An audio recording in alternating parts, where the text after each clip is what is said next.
good times and what's happening and all that good shit. Eating oatmeal. Shout out you Zion Samir. That's right. They ask me where I get my soul from. Let's go. Yeah. Jackson 5 shit. Yeah. This is it. Yo. What? Yeah. Hey yo, niggas wanna clap me. Yo, we are. I'm coming with black gloves and snubbers on chunky toe. African gold dentals, iced out metals. I seen niggas get murdered by the heels and stilettos. I bled one nigga and watched the other die by the echo. My head got some dark skinned niggas that look like freckles. Paying homage, my Islamic, my wrist Thomas. I threw up rhymes in my camel suit. I see them on vomit. It's a world premiere. Me, I limp when I'm dragging the shotty. It's down in here. Holding bricks, where? My man got 85 to life and nice. Yeah. Same day he spit at the judge and threw.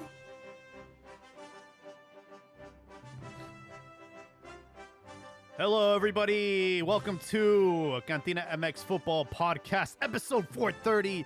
I'm your host, Jaime Landeros. We had quarterfinal matches over the week, and we are down to the final four. Some juicy matches in the semis, kicking off tomorrow, El Clásico Nacional, Chivas América. And on the other side of things, Cruz Azul, Monterrey. We're going to be talking about the matches, the predictions, and of course, all the controversy surrounding Clausura 2024 semifinals. We're live on Twitter Spaces and YouTube. Y'all know the drill. Want to welcome my good friend Abdias. Abdias, how we doing? Putos, ¿cómo estamos? Pues acá de este lado, felices con la vida, ¿verdad? Le partimos la madre a los Pumas, aunque se terminó 2-2. No sé, acuérdense, al último fue 4-2 y no la pelaron. Yeah, I'm not going to lie. I was hoping for a Cruz Azulada in that second match. Pumas had scored. Not gonna happen, papa. Not anymore. El club ha cambiado. It's a different mentality. Yeah, you guys can stick on the past, pero Cruz Azulada no. Que nos partan la madre, eso es algo diferente. Pero Cruz Azulada, ya no. We'll have to wait and see. I think the soccer gods are saving a Cruz Azulada for maybe this or the next series. We don't know yet, but I definitely want to take a minute to marinate on the quarterfinal matches. They were not without some controversy, and I was I was pretty accurate on my predictions. But let's just start off with I guess we can start off with Cruz Azul. They had a pretty one-sided match with Pumas. They went to El CU and pushed their shit in 2-0. So it was a quite comfortable first leg for Cruz Azul. And then in the return leg, Pumas scored in the 51st minute.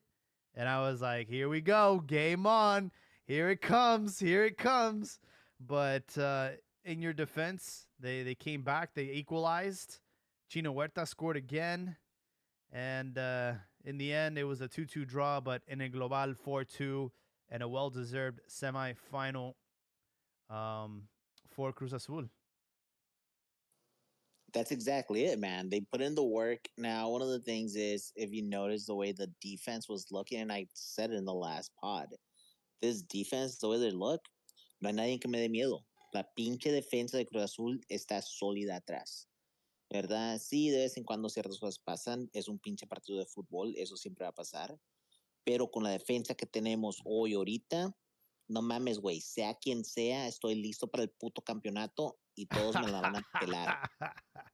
Hey, man. Settle down, Chicken Little. I know you guys had a very good match against Pumas, but it's Pumas. They ended in 8th position in the regular season. They were only in because they qualified for the play-in. So, it's a match that you guys were expected to win. You ended in 2nd position.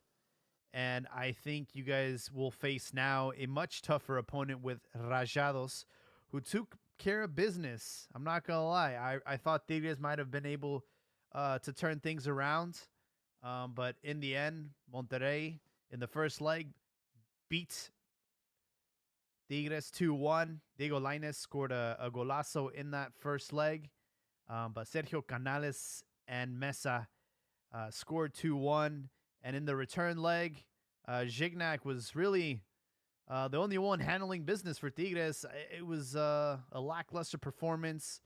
And Jordi Cortizo, who was actually did not make the list for Copa America, tied things up. And with that, Tigres are eliminated 3-2 on aggregate.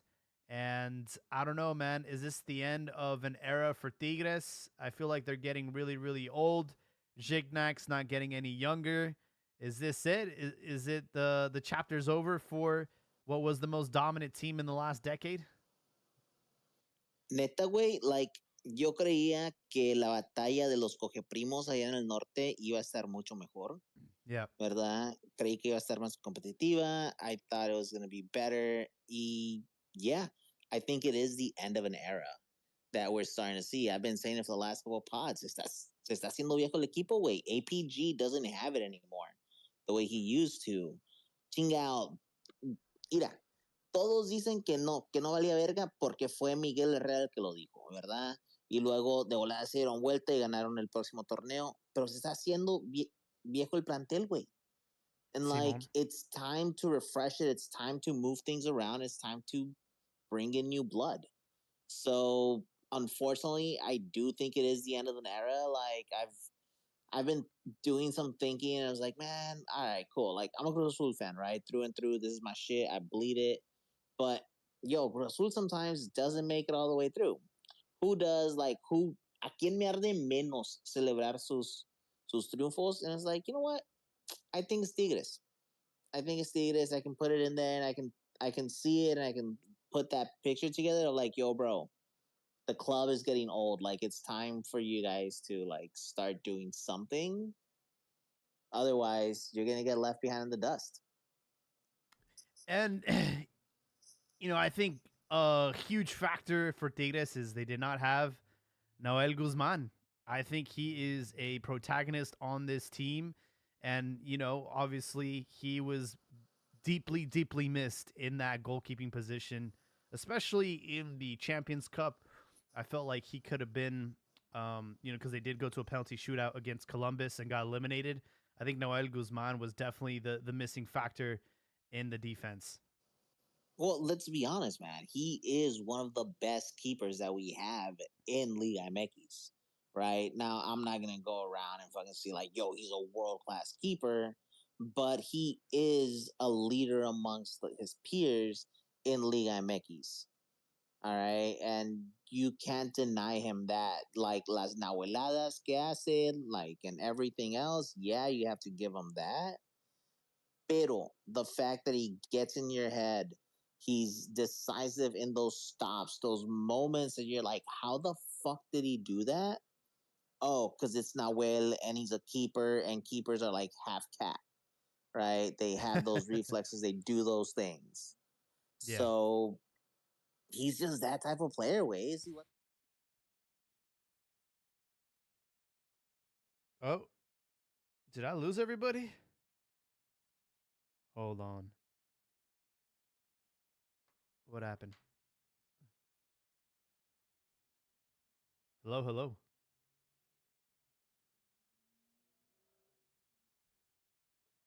I lost everybody.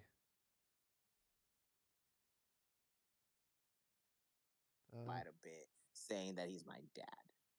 Like, I don't know. I'm not really feeling this nigga. Because, like, who the hell's the goalie for that team? Like, seeing Tigres without Nahuel is like, the fuck is this?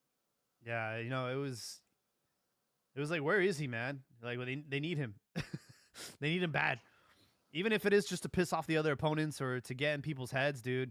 We miss the mental gymnastics and the entertainment that comes with Nael Guzman. And yeah, we'll see how Tigres bounce back, without any silverware, getting eliminated from Champions Cup. And shout out to Tano, right? Tano, he had a tough defeat to Columbus in the semifinals, and now he has a chance to redeem himself. And I gotta ask you, Abdias, like, who is the favorite for this matchup? Is it Rayados or is it Cruz Azul? Oh, all right, hold on. Are you asking? Porque te dije la vez pasada, güey, te tienes que quitar la camisa. ¿Me estás preguntando a mí como pinche fanático de Cruz Azul No, o me estás preguntando, like, I al Chile? I want to ask you, like, as a, try to be neutral, try to be unbiased. Okay, trying to be unbiased, trying to, like, al Chile, realistically, I think it's not even I think. I know that it's Rayados, bro. It's fucking Rayados. The form that they've been playing with, the way that they've played the league, like, is fucking impressive. The way that they even handle the pressure of balancing both Liga MX and CONCACAF champions and reaching the finals and potentially reaching the finals in both while already being qualified to the Club World Cup. Like, it's something to admire and be impressed about. So the fact that they've been doing it this way does make them favorites. Shit, let's be honest, does give you something to worry about, right? But like I said before, the way the defense is performing, the way it's holding up in the back, the way that I see players make runs all the way to attack and then come back, the way that they reposition themselves within the game itself, it's very fluid and there's no weak points in there. It gives me hope, right? So I think they can withstand an attack from, let's be honest, one of the best attacking teams in Liga MX. So yeah, I truly do believe that the favorite is Rayados, but Cruz Azul has enough to where they can withstand an attack and hopefully take this win home. Yeah, I know. I think Rayados have been here before, but they do have Tano, and he is the king of choking in the semifinals. So will it be another semifinal that he bottles? We'll see. I've been letting FC Gortos sit there in the corner this whole time. FC Gorditos, welcome to the show, man. You got anything from these respective matches? Um, I was just warming up, ya sabes, un precalentamiento. What I was going to say is que nos salvamos in that Chivas Tolucas game. We got lucky. Oh, yeah. We got lucky. That's all I could say. And Chicha, come on, Chicha. Please fire up in that Clásico. Yeah, we'll get to Chivas in a minute for sure. Yeah. Well, for the Cruz Azul thing, it's Cruz Azul they've been silently playing really good. Like, people haven't really given them the credit, or people haven't really noticed that Cruz Azul has been playing really well and consistent the whole season. Yeah, I mean, they ended in I second position. Yeah, exactly. There's no real surprise of them passing up to the next round. But they're going to have a real challenge con Monterrey. So we'll see. We'll see a very interesting game. That's for sure. For sure. I want to welcome everyone on Twitter Spaces. If you're new here, feel free to speak up. We want to hear from y'all in the crowd. That's what this whole podcast is about. I will go to the YouTube comments. Disco Fever says, is Joel missing? He must be hiding and crying that his Televisa god Ochoa is gone. And we also have Isa Tigrita on the chat. Welcome. Sorry, your little Tigers couldn't get through on the semis, but here we are. Hey, güey, espérate. No te estés burlando de Isa Tigrita, güey, sus tigres estaban dando los chicks igual que ella con su exnovio cuando lo vino a visitar. Por eso no ha estado los últimos cuantos podcasts. ¿Verdad? Like, she's been missing. No, she was on the last episode. But wait, ¿tú cómo sabes? Have you been stalking or qué? No, I keep track on our listeners. On the YouTube chat. Yeah. But all about these numbers and the growth, bro. She's half Tigres, half Chivas. So she's halfway in. She still has Chivas to root for. And boy, do I have a lot of thoughts on that matchup against Toluca. Scraping by with a 1-0 in a global. I have a lot to unpack there. Chivas in the home game. It was a snooze fest. We talked about on the last episode. It was boring up until el güey Pavel scored a goal, disallowed, Pig face, sir. Pig pig face. face, La Momia. He got elbowed in the eyebrow and he got wrapped up like a mummy. Scored a legitimate goal, was unrightfully taken away. And I knew that that was going to be a problem going into La Bombonera with just a 1-goal lead and knowing that a draw would go to Toluca. I was nervous about the game on Saturday, and there was a lot of really good defense on both sides. And I think Tala Rangel showed up, stepped up, and is now on, I would say, on people's mind.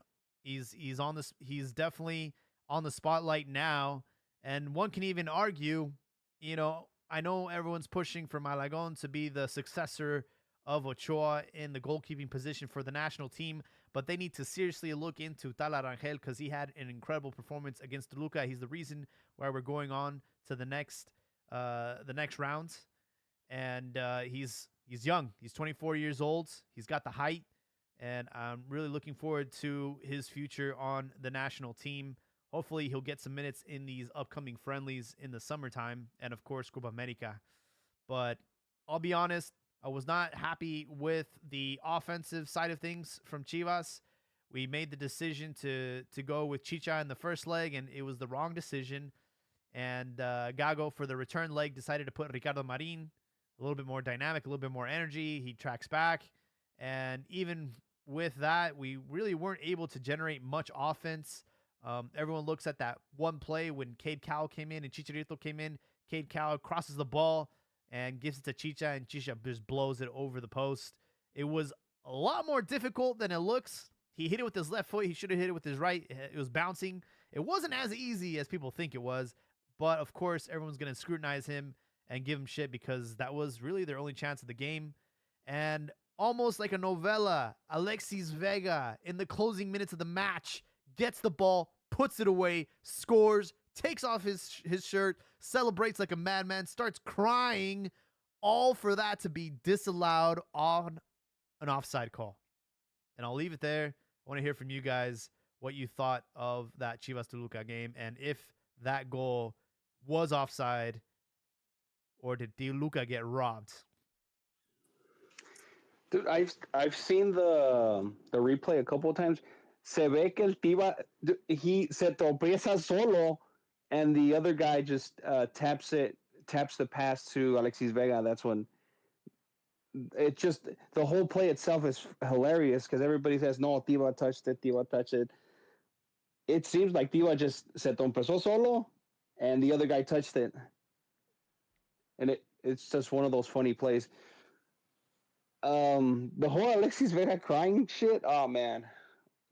I was pissed off, but then I was like, ¿para qué esto puede ser fuera de lugar? And then when they said, hey, fuera de lugar, I just started cracking up.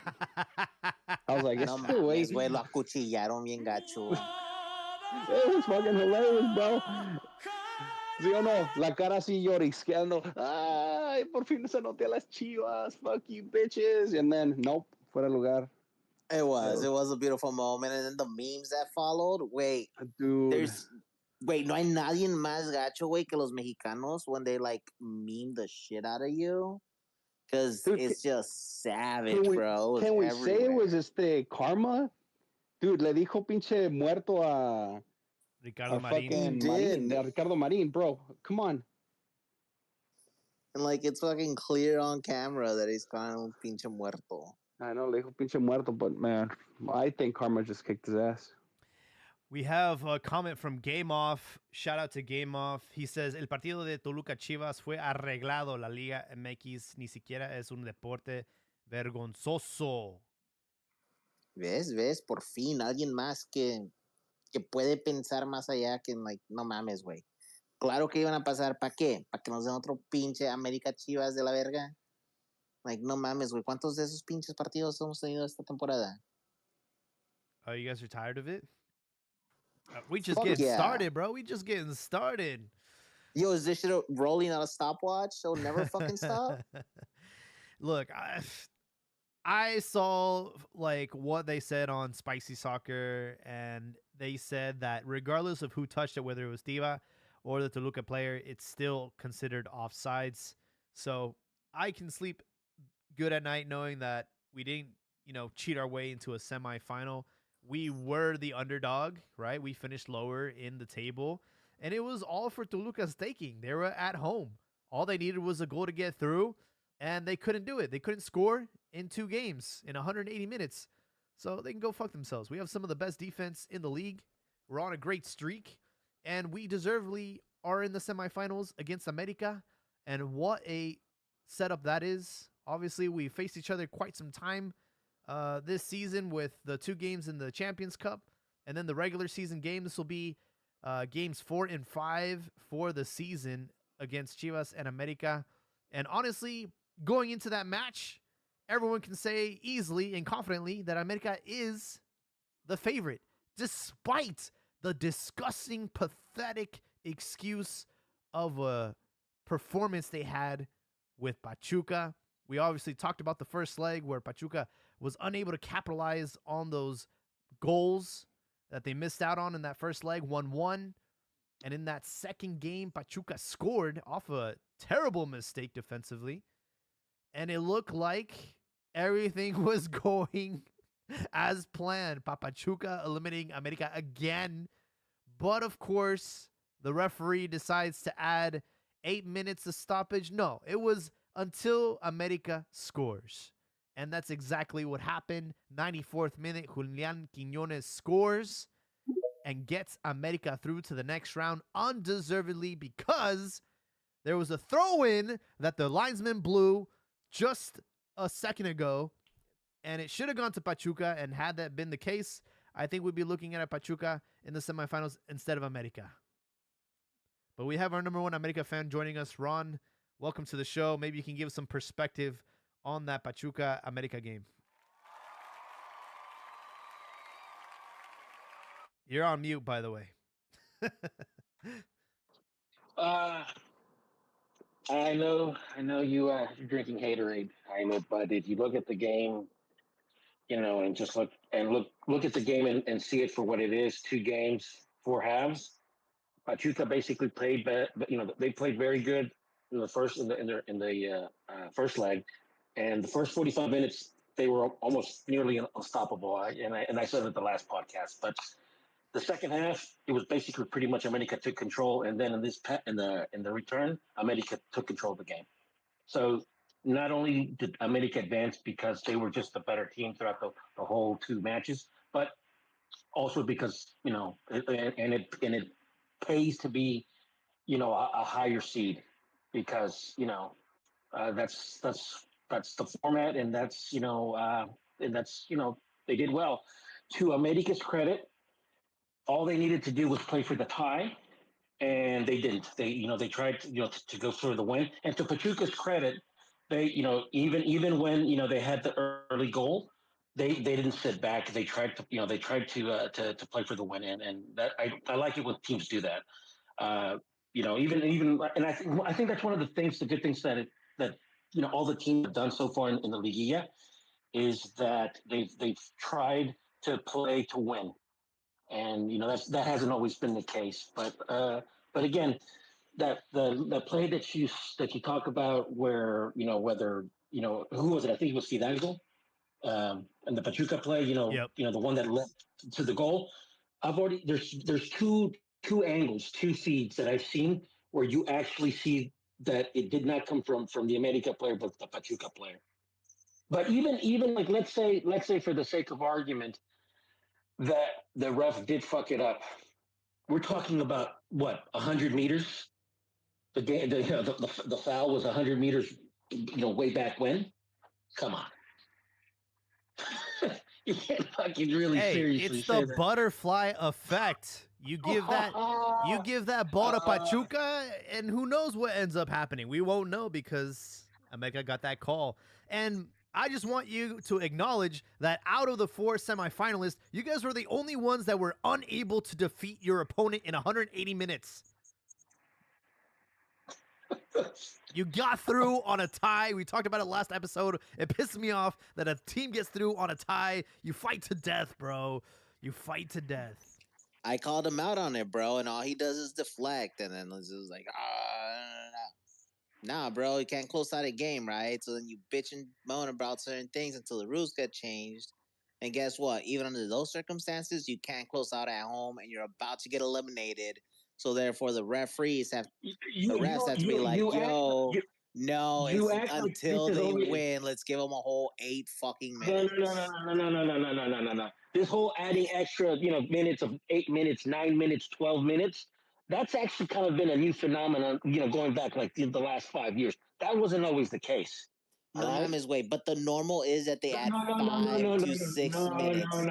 That 8 was true. minutes, No, 9 minutes, that's that's excessive. And that's even people that's were like, no no, no, mames. no, no, no. Even no. In fact, what's his name? Benicio actually made a tweet about this, and he spoke about it, and he basically justified the time. Now, again, this isn't just new to America. This is just in general, because of because something that's gone down all the way from FIFA. So not just the Liga, Liga MX. This is just something through FIFA about basically time wasting and adding, the amount of stoppage time that the ref seems that it's deemable. But you have this mentality that it's only because of America. They're only doing this for America, and that's just not true. I mean, that's not true. I mean, like for example, the comment that you made about the comment that you made last week about because the away goal and America bitch and then everything changed. You act as if Azcárraga controls every fucking owner. The format is decided by 18 owners, and in reality, it's 14 because you have two ownership groups that have two votes. So But don't we pretend all that know who has that the America. biggest influence, though. No. You, Okay. You want to talk about that shit? All right, yes. Escarga okay, isn't the key holder, right? He's not big papi no, everything. But yo, it's you know who no, it no, is? no, La Bomba yeah, Zamorano, right? And then hold no, on. no. When he arrived to La Junta de Dueños, who did he arrive with? Oh yeah, he arrived with Escarga in his limo personally. So what does that tell you? Cuando el alto comisionado de la liga llega en el auto personal de Miguel Escarga. No mames, güey, no soy pendejo, o tú sí. You are. Eres pendejo. Eres y te haces, which is bad. Okay, because you Eres un want to estúpido. pretend that fucking Azcárraga. Look, you want to pretend that Azcárraga fucking controls everything, and if that was the truth, we wouldn't be having the fucking streaming wars that we have now. Because everybody wants to do their own shit. Because Pachuca wants to do the, go with whoever they want to go with now. Chivas wants to go whoever they want We're to go going to with. Prime, buddy. Well, that's the point that I'm trying to make is that America doesn't have that power that they used to have, or the perceived power that they used to have, because you guys seem to forget that there's 18 owners and every fucking ownership group has one vote, and they can outvote Azcárraga, you know? Or did you guys forget that? Like even like what was it? I think the day before yesterday, you had you kind of remind me like, or not just you in general, but the sentiment of what's his name? What's his name? The guy from Football Picante, Roberto Gomez Junco. He's trying to make a fucking scandal about why America's the Clásico is going to be played on Wednesday and Saturday, and he's trying to create a controversy regarding this. And then you had Peláez and go, wait a minute, guy, wait a minute. Everybody knows this from day one. America's the super leader. They get to decide when they fucking play. So I mean, it's polemica barata. Dude, that's what you're about. But Dude. why would you pick Wednesday, It doesn't. It Saturday? doesn't fucking matter. It doesn't fucking matter. It matters because the super leader is the one that fucking chooses. So if he If wants to they fucking want 8 minutes of stoppage time, they get it, porque son los super leaders. So I mean, it's like, come on, man. A Be a little more huevo, pero critical. espérate, güey. Estás por todos lados. Andas todo pinche No. esquizofrénico porque dije las No, cosas no, no. correctas y No, nomás no, no, no. te No, brincas, no, güey. no, no, no, no. Espérame. You're the typical. You've been the typical Mexican fan that just buys into that buys into theories and basically, cheap yellow page journalism. What theories? I just spoke the facts. La bomba Zamorano llegó con Miguel Escarga a su primera. La Rodríguez. Perdón, güey, soy pendejo, pero no hay pedo. ¿Verdad? Ya sabes quién, ¿no? El alto comisionado, mejor le digo por su pinche título, ¿no? El alto comisionado de la Liga MX llegó a la junta de dueños, a su primera junta de dueños, en el carro personal de Miguel Escarga, güey. Ok, entonces vamos a ponerlo así. Ahora, ¿quieres hablar de las streaming wars, verdad? Fue lo que mencionaste. Que no, que Papi Escarga no no es el todopoderoso y quién sabe qué tantas otras vergas. That's right, pero todavía tienen poder para decirle, ¿sabes qué, cabrones? Si no me hacen caso, no los pongo en el pinche fin de semana y se van a comer mierda en el viernes botanero. ¿Qué tal se les oye ahí? ¿En cuánta mierda les hemos estado dando al viernes botanero? So that holds power, my dear good sir, and you cannot deny that. No, he doesn't. You who like over here wants to say that nothing else matters and that things do not build, está bueno, ¿verdad? Llámame a mí pendejo, no hay pedo. Entonces, what about those things? Like, you forget about those things. A ver, now here's my question. When you watch games, what's the feed that you're watching? Are you watching Canal 5, Canal de las Estrellas, or are you watching TUDN? ¿Dónde estás viendo tu televisión and what is the feed that you have? ¿Verdad? Porque si todavía estás conectado a la madre patria, güey, sabes de qué es lo que estoy hablando. Puro Facebook Dime, stream. ¿cuándo son tus elecciones? I know that what's the name? He tried to make that point too, Roberto Gómez Junco, about the elections. But that's beside the point. No. What I'm making is that's the difference between you and I. When are your elections? How connected are you? And what are your roots? That has nothing to do with this. Absolutely. Wait, and then how do you not understand the power that Televisa has within Mexico? Okay. It seems that you have a fundamental misunderstanding of what evidence and proof is. You have a fundamental, you don't understand what evidence and proof, because you want to say because X and B were in a fucking limo, oh shit, there must be fucking corruption. Okay. No, I'm just telling you there's a correlation, the fact that you're not willing to accept it. You don't understand the difference between evidence and proof. You don't. So just because and what you just said about about the Liga MX Comisionado, a couple of years back that was Chuy what's his name, Chuy Martinez or Jesus Martinez from Pachuca, when everybody was accusing him of basically whining and dining the fucking the officials. You remember that scandal? But again, yeah, I never said it was a good fucking spot. No. I never said it was a good place. But the thing about I'm saying this is what you're seeing, and in fact now. Right?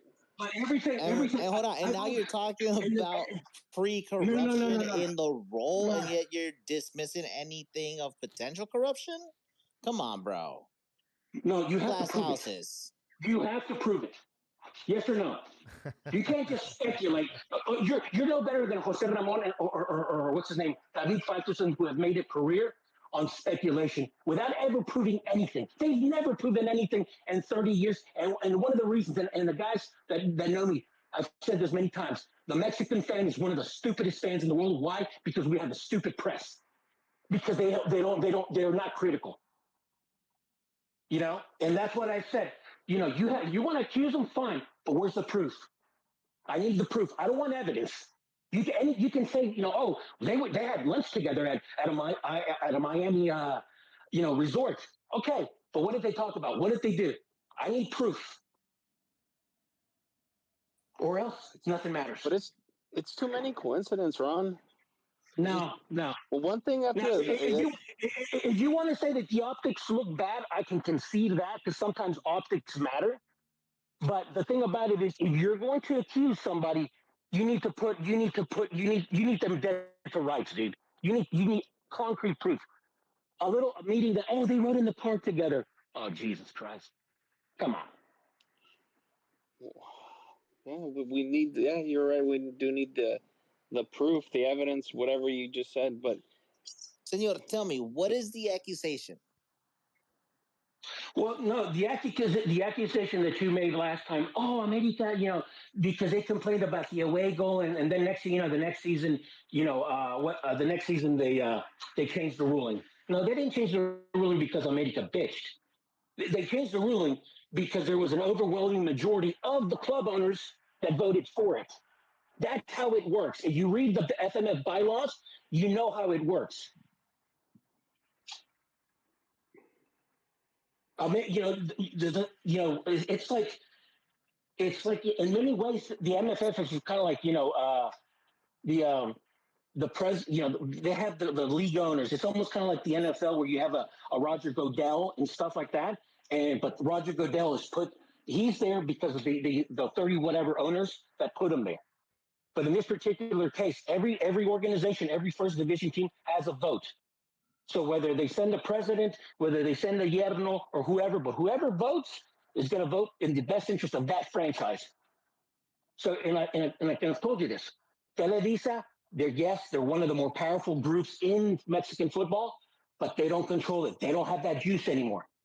Okay, they don't have. They at one point they used to have 3 votes when they had Necaxa, Atlante, and America. Now you can make the argument that you have 2 ownership groups that have 2 votes and can basically outvote, America.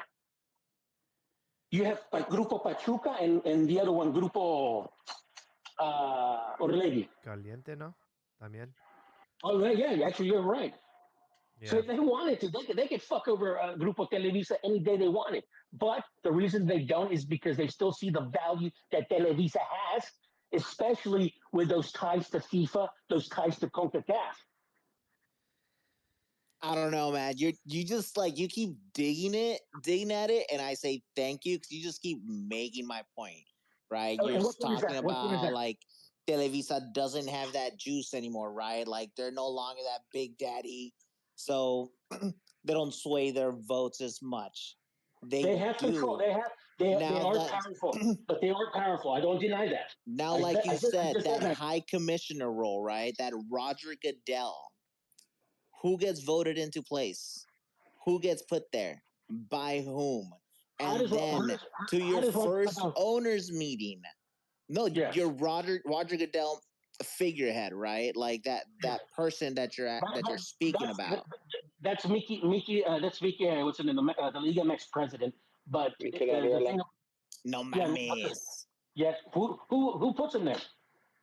The 18th first division Pero club Mikel owner. ya no está. I know that. No, what I'm saying is, No, you, sí, güey, you, pero no, that's the idea that you have. Pero Mikel ya no está, cabrón. Who's the there Liga, right now?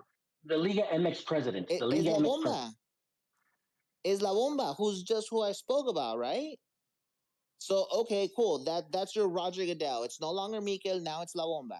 Now to It's your the first owners meeting, you arrive there in Big Daddy Escarrega's personal truck with him y todo, ¿verdad? The same person who you just said that people know that it's wise to own up, like kiss the ring to, because of the ties, because of everything else, right? Pero America doesn't sway any power. They don't have anything to do with anything. no. Be honest. Like, no, No, hey, otra vez, como te dije, ¿verdad? be Yo honest. estoy pendejo, Be ¿verdad? Como be dijo honest. FC Gorditos, it's too many coincidences, Ron. Pero no, No. güey, el pinche cerebro esquizofrénico de un americanista es todos me No. odian y Be todo el mundo son be pendejos. consistent. No, be consistent. I You have know, been. you You're know, the one who's been over here fucking be slinging shit. no, Bro, be you're consistent. just like fucking Patrick, Ricardo. güey. ¿Cómo se llama? No, Ricardo, güey. No no. mames. Hey, Por be todos consistent. lados. No, be consistent I've and be had to explain it to you intellectual. twice. I have been No, consistent and you keep making your own argument. okay, no. Okay, It's so kind of like when you if, have to explain to your grandpa that they're being racist by just letting them be racist. whoever that Gotel figure is in Mexico, if Televisa is so buddy with them, the other owners have the voting power to get them out. Math doesn't lie, bud. That's why They you're being intellectual. That's why you're being intellectually dishonest and disingenuous. Be fucking consistent, dude. Don't be a fucking one of those política baratas like fucking Fildeson. I have been. He's I been have been consistent, Ron. consistent. No, he hasn't. No, he hasn't. You know what? Yeah. Wait, when you Where's listen the back to fucking this proof? episode Show a me the couple proof. days, he is Show me the us. fucking proof. Show me the fucking proof, dude. Show me the fucking proof. Tell me Whoa, about we'll that see they the fucking proof wrote in the this fucking depth. weekend when America gets knocked out by Chivas. No. Show me the fucking proof, dude. Don't tell me because you saw Joe Blow walk in the same car. Oh, okay, but that only proves that they were in the same fucking car. But you don't. I mean, come on. Just because he's favoring Televisa. Come on, man. That's the same recipe that they've done in Mexico for 40 years, and it's made 3, 4 generations of Mexican fans some of those most stupidest fans in the world. Yep, but it works. It sells papers. And there's some, Yeah, it does. I think there's some truth into it, though. I know not all of it's gonna be true, but I think there is some, truth to everything that's being said. You can't deny that America has huge impact, huge influence in Liga MX, and that they get away with, dude. They get away with almost everything. Come on, bro. You look at all these refs. This is one of the things that I've never really understood. I mean, I understand it because I am of the belief that the Mexican fan is one of the stupidest fans in the world. Okay, because I mean, I'll tell you the mentality that you guys have, that oh my God, everything favors America, everything favors Televisa. If that was the fucking case, we would have 30, 40 fucking league titles. But then when you look at the list of the league titles, it's pretty much even. No Oh, sé, wow. güey, que no tienes 18. Okay. I mean, this is how stupid some of the Mexican fan is, and some in this conversation. Okay, if Televisa, no, listen, if Televisa was as evil and as corrupt as you want to make them out to be, they would never have invited a team from fucking Haso Hidalgo to play in Azteca, and let them fucking build their fan base in your own fucking stadium. I hope you understand where I'm going with this, right? They would have No, never. güey, pero síguele, No, no, enséñame. no, no, no, no, no. They would have never Edúcame. invited. They would have never invited Cruz Azul. They would have let that fucking team rot in fucking Hidalgo. But no, they let a little team from Haso Hidalgo. Hey, come over. Hey, you know what? I think we can do something that's that's mutually beneficial for both of us. So basically, I started like a grandfather and the guy from the Cementera, Alvarez and Garces. Yeah, well, let's do something. Come over to Mexico City. You know what? We'll Güey, share the stage. te voy a Okay. pedir un favor. So I mean, if he's there to fuck somebody, if Televisa was there to fucking screw over people, other teams and stuff, well, shit, he's partially responsible for basically making Cruz Azul for what they are now. He's partially responsible for making favoring them with that what's the name with Pumas as well. But Hey, you guys Jaime, don't know can that, you do right? me a favor? Yeah. Me estaba cagando de la risa, güey. How the fuck did we land here? How are we talking about El Año del Queso once again? No, because Why are we talking about memories that are in black and white? Like, no, no because mames, güey. He's you just know, because you want to talk about this conspiracy theory that oh my God, Televisa's got Like, when they why call would they have done it? You mean back in the day where there wasn't jack shit for programming? So therefore, a televisora was willing to invite other teams to come play at their stadium, which has TV equipment, which very few other stadiums across the country has. No mames, güey. Otra vez, no soy pendejo. Sé cómo funciona la televisión.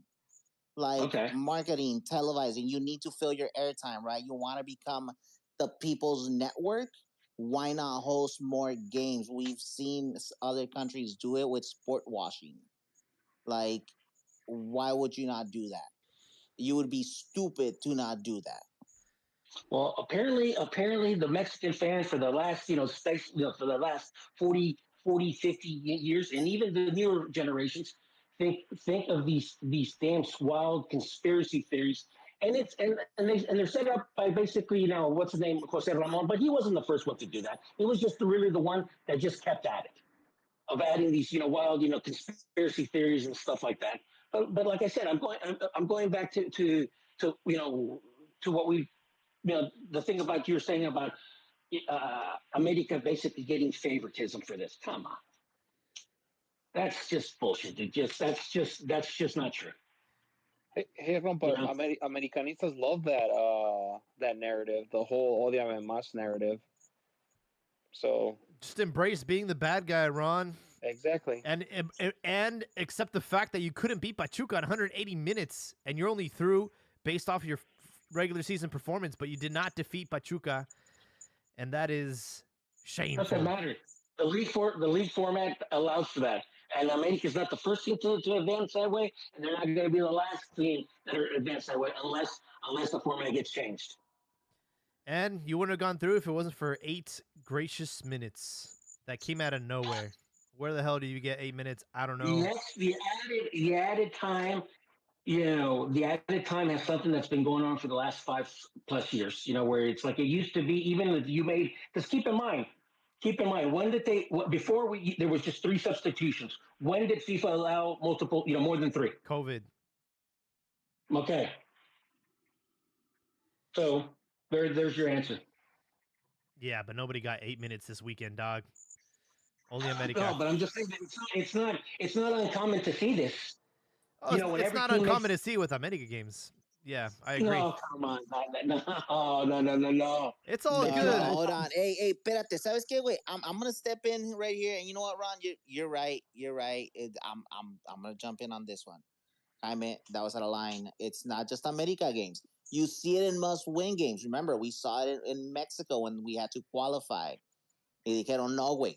They play until they fucking win. All right? It's whenever it is that power has to put their thumb on the scale where you see these type of things happen. Like I mentioned earlier. Now, if we would have seen anywhere from 5 to 6 minutes added, that's understandable. Anytime that you see 8 to 9 minutes added, that's when it Questionable. starts to get fishy. That's when once again, you're like, oh. Oh, and that's not Aquí es even cuando el considering. carnicero pone el dedo. That's not even considering the fact that Jonah was playing for free because he should have gotten a straight red card, and so did Valdez. They were both No sean walking for free. amontoneros, güey. Hey, I just want to add about the minutes. Go for Well, it. I agree. It's when we saw this in the past World Cup, going over 5 minutes it's like the new norm now. No, it is That's the new why I like. norm. That's why I like 5, 6, and that's when we saw. We But saw it in the last World I don't Cup know where where you like pull 8 minutes from that America game. There weren't that many stoppages in that second half. It just seemed it was a weird amount of minutes to add to that game. But let me go to the comments real quick, and then we'll bring on Joel.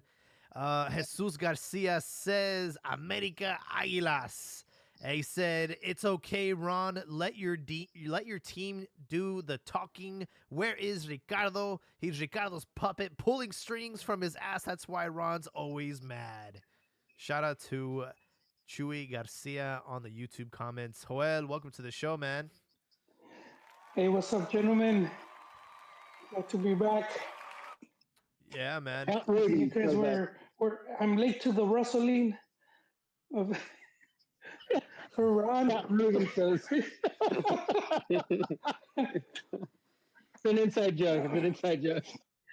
Yeah. But Joel, how do you feel about Chivas advancing? The goal disallowed by, the Vega goal that was disallowed, and us matching up against Dude, America.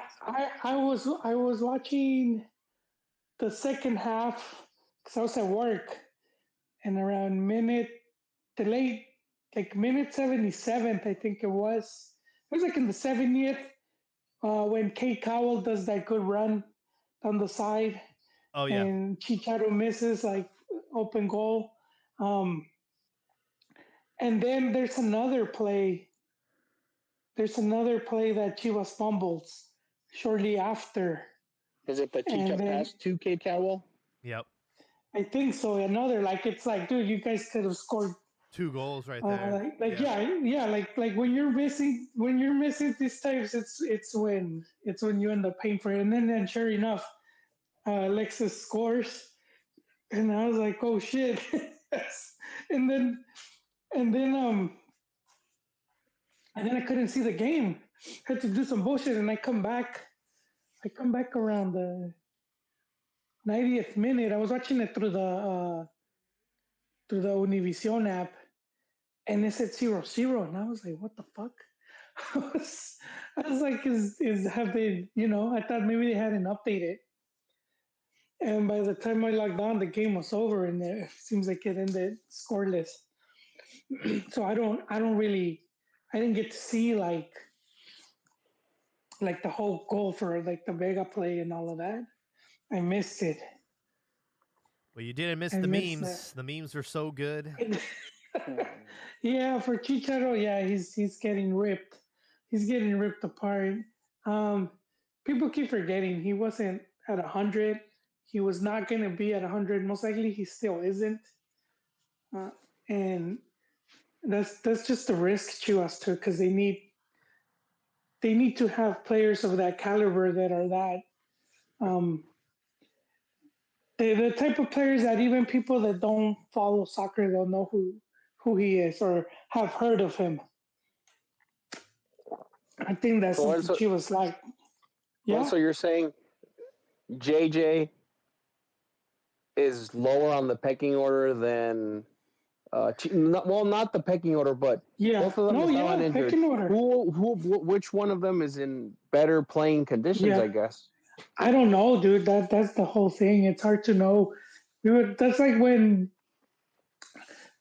that's when it pays to follow like a Chihuahua podcast where they have the journals that go and now this is the other tricky part because before they would let journalists go into the training sessions and they would go like almost daily go in and observe the training sessions and now it's like sometimes when they let you go in it's just they're just doing give and goes or they just do volleyball that volleyball game you don't really see the intramural and all the other stuff the little matches that they play so it's hard to know like I honestly don't know how like JJ's max condition I do know that like Kangalo they would be pressured to play Chicharo so I know they paid him a lot to come in maybe not MLS money but a lot of in Chiva money and so yeah you can't have that dude just on the bench and it sucks that he's missed a couple goals where they could be clutch and then he could be because he's the guy as soon as he scores he's gonna Oh be in yeah, all the highlight reels and be making the absolutely. news and it sucks that he hasn't but yeah no I do think Chicha's obviously high in the pecking order they really want him to do good we all saw his presentation and just how the fans turned out. Yeah, everybody wants to see him succeed, and he's had plenty of opportunities to get on the goal streak. He finally got off, the goose egg, but we're all waiting for him to really start to make an impact on the team. And I was watching the game at at a party, and as soon as Chicharo came in, everyone was joking around and saying, "Oh, great," because obviously Chivas were up a man, and they're like, "Now we're down to 10, just like Toluca."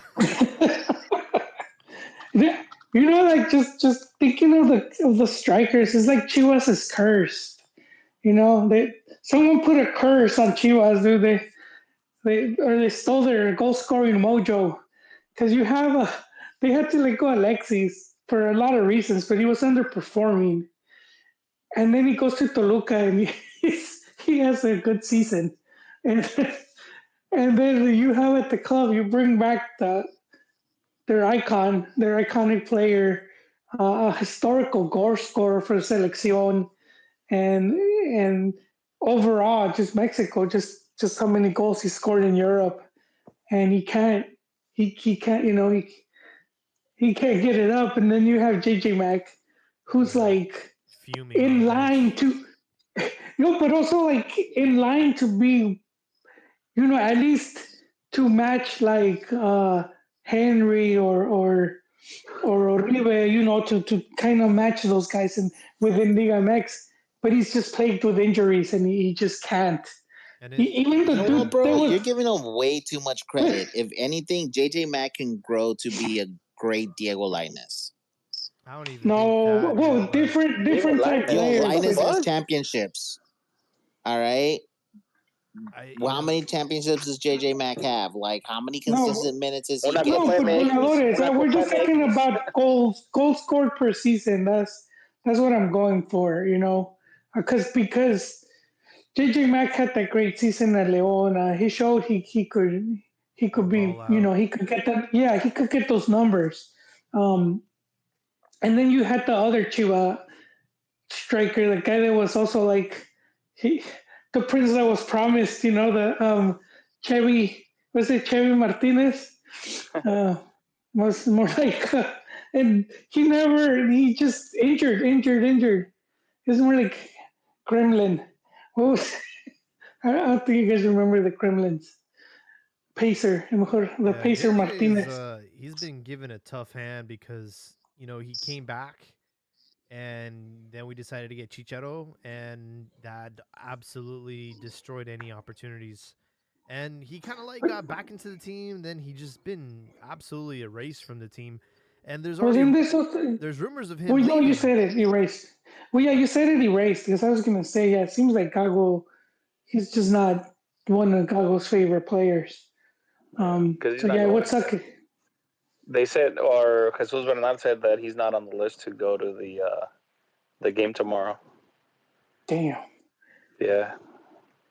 There's got to be Well, something that we and- don't know because it's just how do you leave him out? He's still someone that could add value to the team, and all we have is Ricardo Marin, right? So I feel like we can't, beggars can't be choosers, and he should at least be an option off the bench.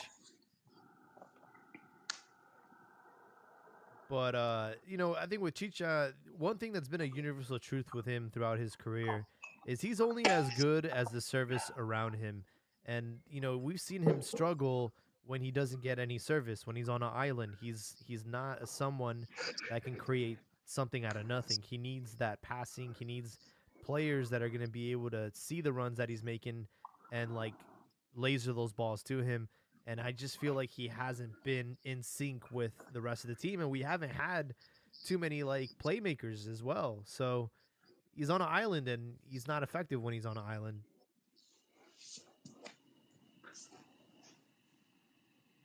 But looking into this match up against America, again, games 4 and 5 of the season against America. How do you guys see this matchup? Is America the favorites? Do you see Chivas upsetting, or will they crash out? Depends. Depends on what. If the official gets the check in time and catches it. There it is. Embrace it. Embrace it. There we go, my man. Santander. Is Santander scheduled? Cuando hay dinero, pues tú sabes, el perro baila. But no, did you? I'm trying to find who the hell was this ESPN reporter. He was tweeting something about him wanting a neutral ref for Ame Chivas, preferably from Europe. What? So I'm like, They're gonna unretire Pierluigi Colina. There you go. well, yeah. No, well, I mean, if that's the case, I mean, if his wishes were to come true, that would mean that America would be the only club where they get a foreign ref. That's the second time, right? It already happened, right, Ron? Well, yeah, I know. I mean, and that was the game where America got royally fucked by that Costa Rican ref. He disallowed. When He did this disallowed. happen? Back in 92, 90, it was when Hugo Sanchez's only year with America. YouTube, do a YouTube search on it, but then I mean, don't take my word for it. Just watch the videos. Clear onside, and there was like 3 goals that were disallowed. But this was the only time in Liga MX history where they didn't want a ref from Mexico. They wanted to get a quote unquote neutral ref. And this is where Monterrey basically, they fucked, they basically, they bitched and moaned, and they got their ref from Costa Rica. So I mean, if this wish was, it's not going to happen because they already picked the ref. But if Who was it did asking happen, for one? let me Someone try to asking find for it. it? Jesus Bernal from ESPN says después de la polémica en el América Puebla, un árbitro Oh, neutral evitaría sus justicias en el Chivas América. ¿Por qué no traer a alguien de otro país para pitar el juego? Yeah, that'd be yeah, nice. no. No, I think Ame obviously is the favorite here. One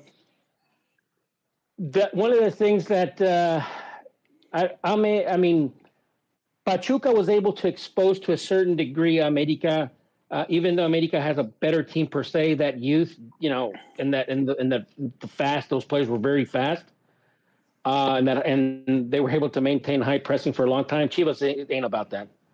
So I have a feeling that America is basically going to have their way with Chivas. Have their way with Chivas.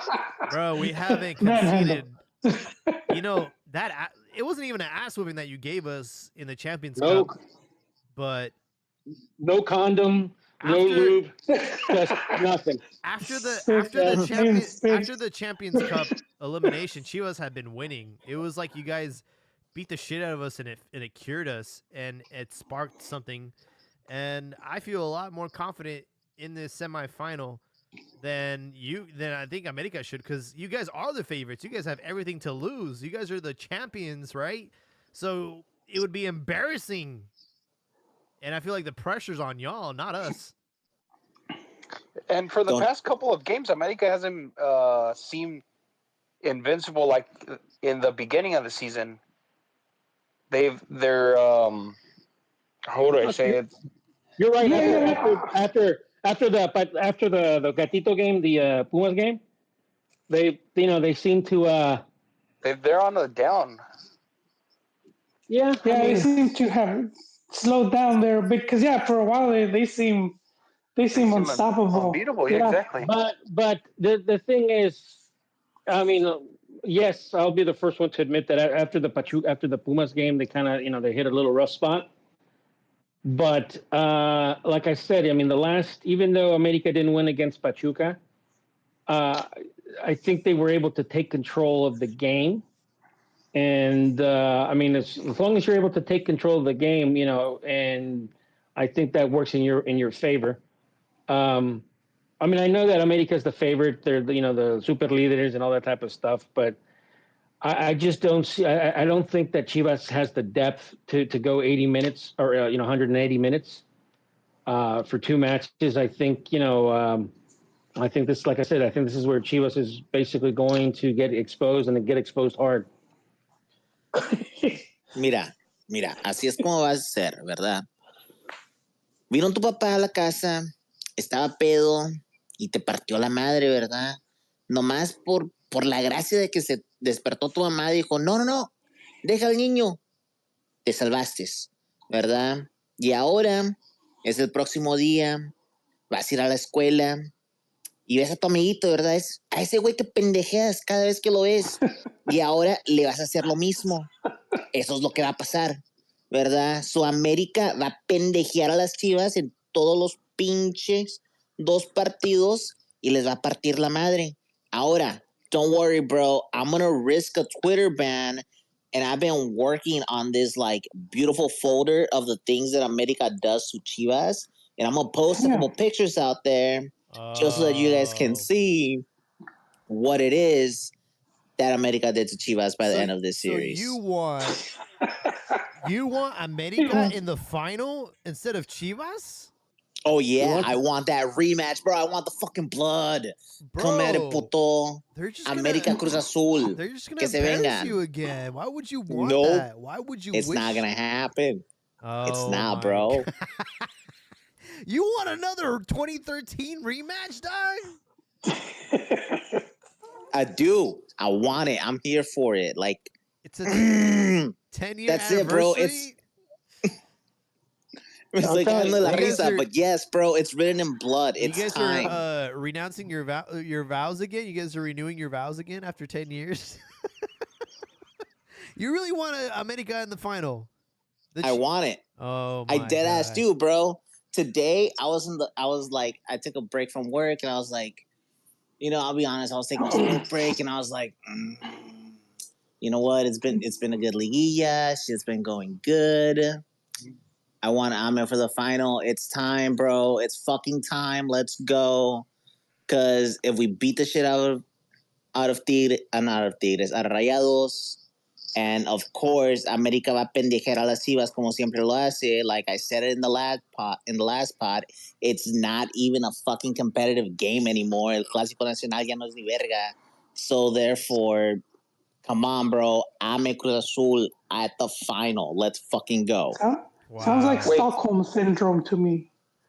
It might you're be. Like the better, it might you're be, like the but I'm here better for Chona it. wife. He can change. He can change. He loves me. We eliminated the America fucking in semifinals last year. It was El Clausura, right? I think We had a he's weaker getting- team. And we had not weaker team. We had around the same players with the difference of Chicharo and what else? And we're missing just El Chicote. It's been done. Yeah, Now we've it's eliminated yeah. America. People forget we eliminated y'all. Yeah. Jaime, What's up? Jaime, I'm here. that just accept it. You're gonna get Diego Dreyfus. Fuck that guy. You're gonna get Diego Dreyfus, dude. That's it's written in the stars. It's written in the stars. I'm willing to put cheesecake on the table. I'm ready to go, bro. You know me. I will put that wager on. I think that was the important of the, after Chivas got whooped, and then the game where they win, but they didn't advance. But it was still like a massive win in that sense of regaining their confidence. Because I do think I do think Ame had Chivas right there. They had him in the corner, and they weren't able to finish them. Like they could have finished them off, and like that would have been the end of Gago. And we look at Chivas results, kind of from there, you see this resurgence after they whooped that ass. So I kind of see that they do have that confidence now of like, we could beat you. If we were to talk just like straight up, like who is in form right now, Chivas are the team that are in form out of the two.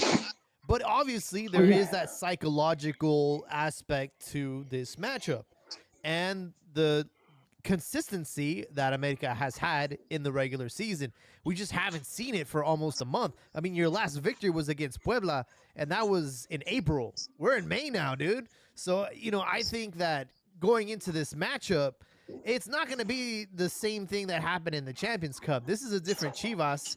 And yeah, we do have our limitations. Yeah, we don't have many people on the bench that can come up and change the game, but I do think mentally this team is stronger after that ass beat, and I'm looking forward to the match tomorrow.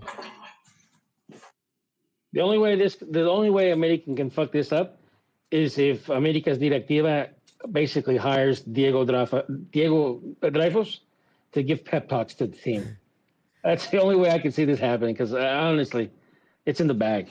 It's in the bag. I love the confidence. It's that arrogance that Americanistas have that makes the defeat so much more satisfying. We'll see what happens tomorrow at 7 p.m.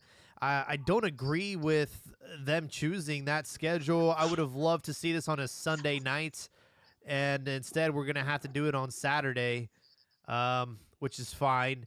On the other side, Rayados, Cruz Azul. We did talk about it earlier. Abdias feels like Cruz Azul is... Why don't you pronounce that like an RG? Because I know it piss you off. It's like I've been watching all these players that go to Spain and they, like Cesar Montes had an interview the other day. I'm like, no mames, way. Already talking like a Spaniard. Already talking like a Spaniard. But, I think Cruz Azul will go through based on regular season performance. All they need is a draw to get through to the final. And I don't know. I don't know if Rayados can do it. I want a Chivas Cruz Azul final. I just want that. I would love to see that. I haven't seen that. I haven't seen that either, but como dije, güey, todos sabemos que eres el pendejo del América. Like, no hay pedo. So, vamos a ver qué pasa. Si por fin, güey, puedes de que no te roben tu pinche dinero para la leche, con madre, ven a jugar. Porque nosotros le vamos a partir la madre a los pinches rayados. What? Well, if Cheech needs a game to motivate and fire, like the fire under his ass, this would be the one, man, right here. That is true. Like, that's the one game that he's got to be like, yo, fuck these guys going out for blood. I want him to like re-injure his leg. I mean, whatever it takes to like show. Just, He wants to re-injure no, I himself? mean, I want him to like go out swinging. You know what I mean? Like, if he has to end up in a wheelchair after this game, I just want to see the energy, bro. I want to see the fight. I haven't seen it. He's Dude, cursing super him. sub. He's gonna be warming up and then carried out in a stretcher, and we don't see him again. Yeah, we'll see what happens tomorrow. It's gonna be a great game. We did have confirmed the players that Jimmy Lozano is considering for Copa America. And I don't know, did you guys see any surprises on there? Porteros, Malagon, Rangel, and Gonzalez from Pumas. Jorge Sanchez from Porto. Reyes from America. Garcia from Toluca. Montes. Victor Guzman, the defender, not the midfielder. Alexis Peña from Necaxa. That one's a head scratcher. Johan Vasquez, Chiquito Orozco, Arteaga, and Gonzalez from Pachuca. That's the defense and the goalkeepers. In the midfield, Edson Alvarez, Romo, Carrillo, Chiquito Sanchez, Orbelín Pineda, Piojo Alvarado, Luis Chavez over there in Russia. Montaño from Mazatlan. You're going to have to educate me on that one because I don't know who the fuck that is. Nene Beltran made the cuts, and so did Charlie Rodriguez from Cruz Azul. The strikers, we have Marcelo Flores, Chino Huerta, Quiñones, Guille Martinez from Pumas, Santi Jimenez, Alexis Vega, Uriel Antuna, and Diego Lainez. These are the players that Jimmy is considering for the friendlies and the Copa America. This is a list of 30, so he's going to have to cut it down to 26. So 4 players from this list will not make the final. But Yo, did you mention Marcelo? Marcelo Flores. That's a yes, right? Yeah, he's in there. All right, yeah. So surprise, that was a fucking surprise. The fact that Marcelo made it, I was like, damn, bro, you got Marcelo, you got Lainez, but yet you don't have Cordova. Yeah. You don't have what's it called? Chucky. You don't have Chucky, I get it, like he's kind of washed. But really the fact that you don't have Cordova, like, yo, what the fuck? How is Marcelo making it over all of those? You don't have JJ Mack. You don't have like anybody in those lower ranks. And then honestly, surprising the fact that fucking Piojo made it in there. Wait, not JJ. You could scratch JJ out that list. He's not even playing for Chivas, dude. Let alone the selección. Yeah. But haters. I'm not surprised. I think he swallowed. Idea swallowed the generational change pill. That's just clickbait, man. This is no generational change or none of that. Well, I was talking about it before they even started calling it that. So, if anything, you just call me like a fucking trendsetter or like foreseer. Yeah, I got that. I don't think this is it. They just left out some players just to placate some of the naysayers. I guarantee all these guys are going to be back. But I don't know why you thought Piojo Alvarado is a surprise. He's been consistently on Jimmy's list. As one of his guys, but has he though? He hasn't been getting many playing minutes, has he? He hasn't gotten minutes, but he has been on the roster. I don't know, bro. Okay, you don't get minutes, but a mí estás borrado. Like, might be on the roster, pero ¿qué estás haciendo? The fact that you see him on there and now he's in there in a more prominent role, that was a bit of a surprise. Your boy Huesca's not in there. Yeah, I know. That was the thing that I was like, how the fuck is Marcelo Flores there? You don't have Cordova. Like, why don't you have him? It was disappointing, but I guess it's just he's a little bit too young still. I was also enjoying the moment that Cortizo was having at Rayados, and I think he should have made that list. And honestly, I think he should have made that list over Nene Beltran. I know Nene, he's a little Energizer bunny for Chivas, but I don't think he's ever transcended into the national team. And obviously, his size is a bit of a, it's a disadvantage. I don't think he'll make the final cut, though. Maybe Jimmy will prove me wrong. And then Alexis Peña from Necaxa. I don't know. I don't think he should have made the list. I thought Diva being cut out was messed up. I think Diva is in a better form than Alexis Peña.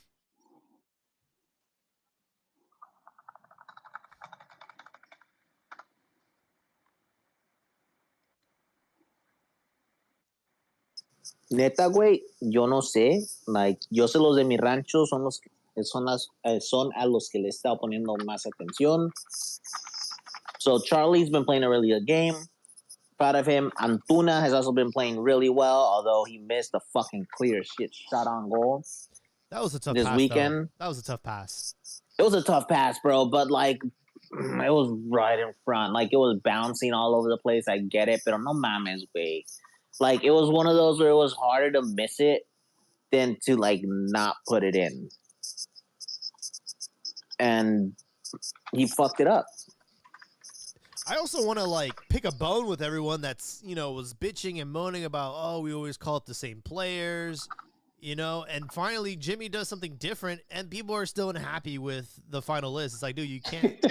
Damn if you do, damn if you don't, bro. Mira, el único es ese pinche muerto de Mazatlán. ¿Quién chingazo es ese güey? Yeah, I have no idea, dude. Hey, Hoyle. Yes. In the 80s, how many battle royales did America and Chivas have? One or two? Full on, fights. I just remember that semifinal one. Okay, but I don't know about it. I was still. There was one or two. For that. Okay, yeah, I know too, but I read and I watch. Was there one or was there two? Could have been, but this was the most famous one because it was the famous. It's through Chivas from the final. I think just back then it was more common though. Yeah, the players even back then. I mean, we're talking about in the 70s and even in the 80s. There wasn't that sort of group building. I mean, players kind of still kept to themselves, and they didn't always get along. No, I just wanted to ask because I'm chatting with somebody right now, and it's, I'm not that old, Rock. Neta, güey, porque otra vez estaba aquí preguntando. No, me falla, güey. Honestamente, estamos hablando otra vez de recuerdos en blanco y negro. No mamen, güey. That could be a series, right? That could be a series. That could be a segment, recuerdos, dude.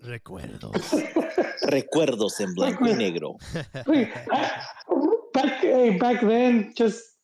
then, if I'm going back to the 80s, I was more into wrestling. And so what I remember more was so WWF had, or WWE now, what they did with their show, which was Superstars on Saturday, then they kind of used that to build up the storylines because they didn't do that before. their Saturday was just like recap of different matches. But now they had like the Piper's Pit or like these like talk shows, you know. The wrestlers would go there, and this is the one. So we're going really far back. I think it's 88. I think no, it wasn't. WrestleMania 3. So way back. But it was. I'll make it quick. It was a Piper's Pit, and Roddy Piper, and he gives trophies to Hogan and to Andre the Giant, and Hogan gets the trophy for holding on to the belt for like 3 years or something like that, and then Andre the Giant he gets a trophy for like undefeated 15 years or something like that. But Andre's trophy is really small. It's like the palm of his hand. He uses giant hands, so it's like hidden, and it's like the really small trophy. And then Hogan gets those giant like those baseball trophies that are like four. They have like four levels, and that led to the whole matchup. But that's see, I could tell you about that. I don't remember the madrazos between America and Chivas. I was more in. Disco I was more Fever into. says Joel was on Hogan's Yeah, side on stealing I Elizabeth was. from Macho Oh no, Man. he didn't steal her. He didn't steal her. I remember that too. Saturday night's main event. But really, just going back, what trips me out now that I'm like older and remembering some of that shit, they did the whole like Andre Hogan. They're signing the contract to for the fight, and everybody's wearing suits. Everyone's just like in suits. Even Andre the Giant is fucking huge, and even he has a suit. It's like Hogan. He's in this wrestling costume. Oh my he's god, he's dude. there with spandex and shit.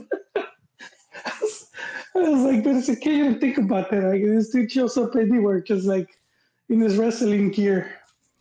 We're gonna have to expand Cantina Mekis. I want to hear from you guys. Should we talk about other sports in future podcasts? Because I think boxing's a good opportunity. A lot of boxing fans, and then also obviously you guys are romantic around wrestling. I always thought that shit was gay, but it is what it is. I just remember like I wasn't allowed in my house, right? But I'd go to my friend's Yeah. house, and then like it'd be like I don't know Monday Night Raw or something, and then I just saw like an obese man, like his like finishing move was like sitting on some other guy's face, and I was like, Oh yeah, Rikishi. I'm like, That was. Yeah, that was a bit. Yeah, I didn't. that's gonna be a no for me, dog. I can't do that shit. Holy, would you say that Dusty Rhodes is Chivas and Ric Flair is America? Yeah, that would be fair. Yeah, but I think also people need to know that not WWE Dusty Rhodes where he's dancing with Sapphire. They made him into a clown. If you saw Dusty Rhodes when he fought in the South, NWA, and all those matches, it was pretty badass, man. He would do like steel cage fucking matches. They'll be all bleeding, huh? Have you seen the that famous promo that Dusty Rhodes did about hard times? That's fucking awesome, dude. Oh shit, that's pretty brilliant you did that because Flair would be the opposite. Like they're in the South, so he was always calling everyone pobres and just throwing it in their face. and Dusty Rhodes was the opposite. He was like the blue collar guy.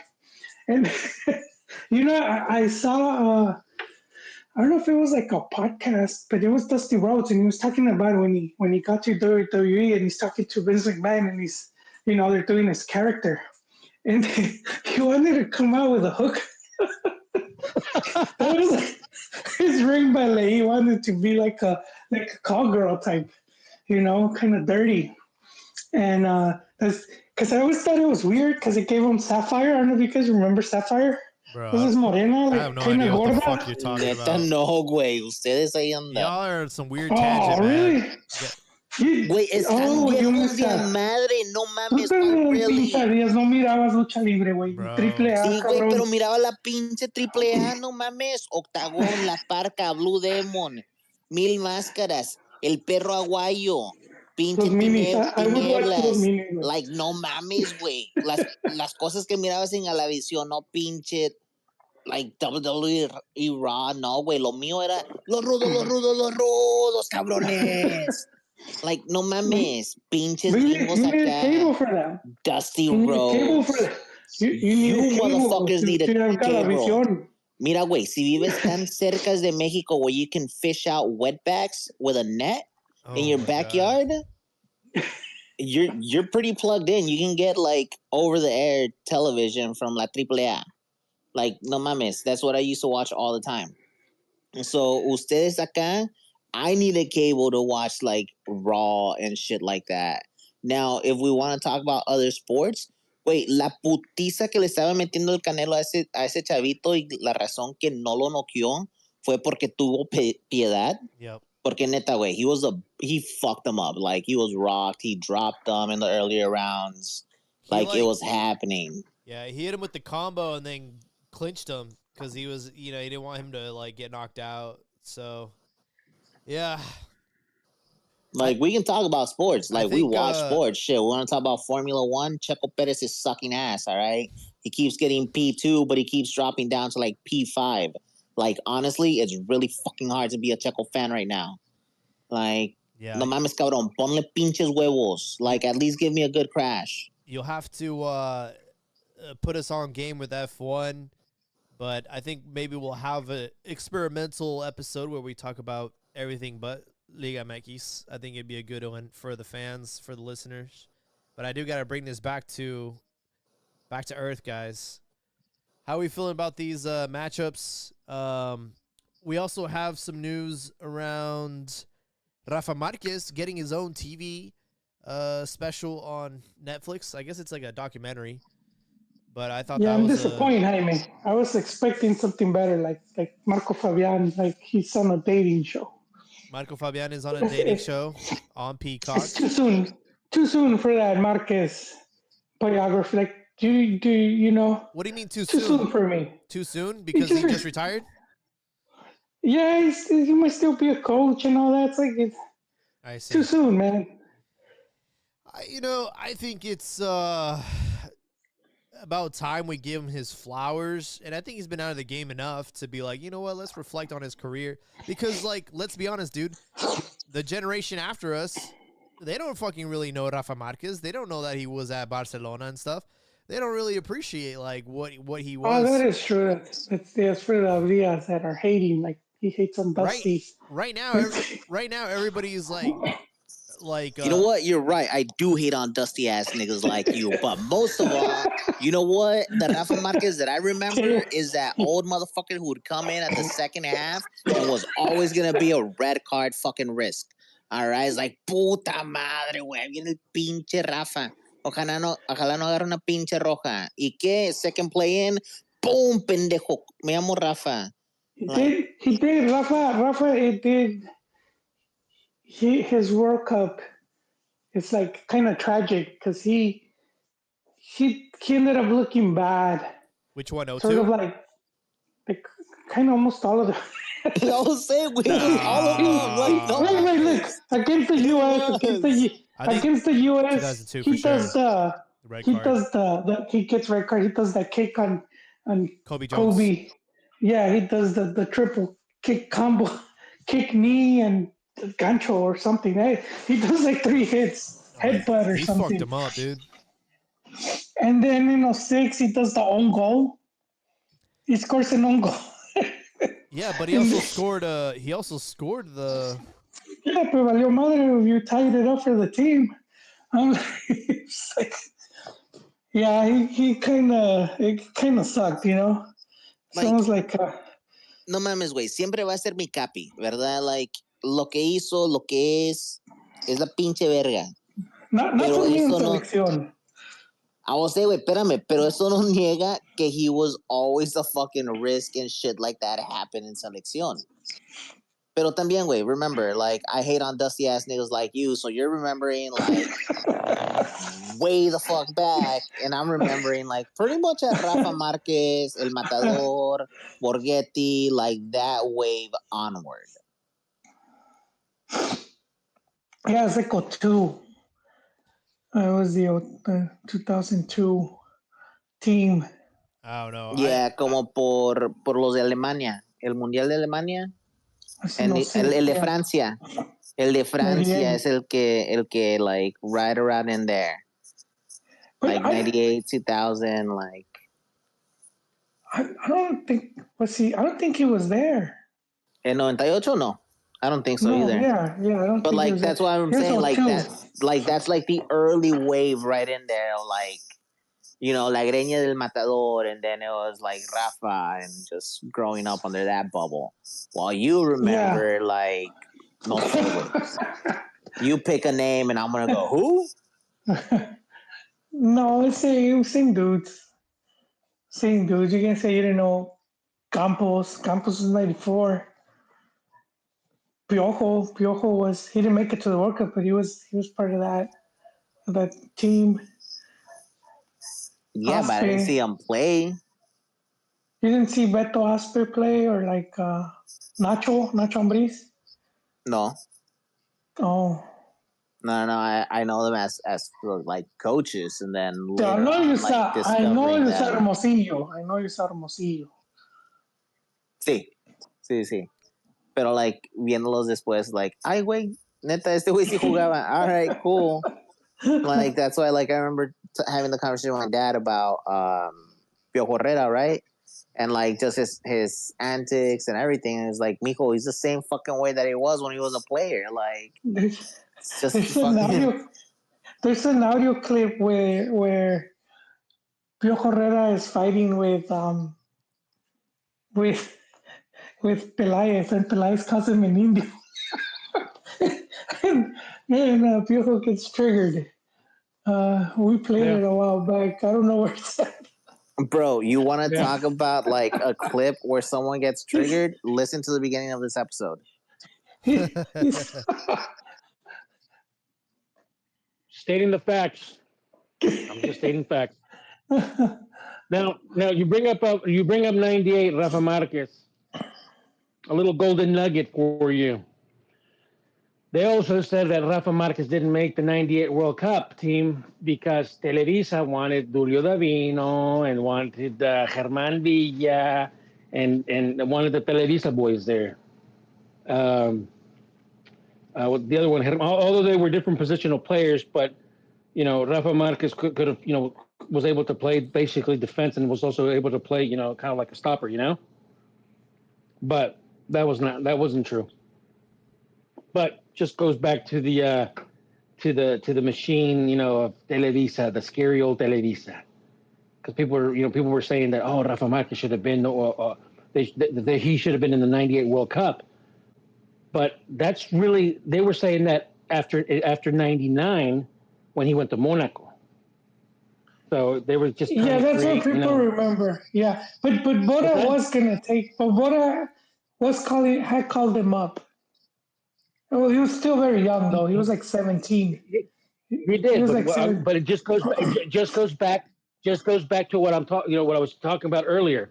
That Televisa this, Televisa that. Oh no, they were trying to create. Oh well, Rafa Marquez, he should have been in the '98 World Cup squad and stuff like that. Well, you're saying that now after he won, after he won a title in Monaco and had a very good Copa Confederaciones, had a good Copa America and stuff like that. You know what I mean? Well, yeah, that was So I the mean, coach. He La Puente does take him to the Confederaciones. yeah, he did take He him to was that. still the same coach. Yeah. Yeah. I'm looking at the clip of when Rafa got that red card. That shit is nasty, dog.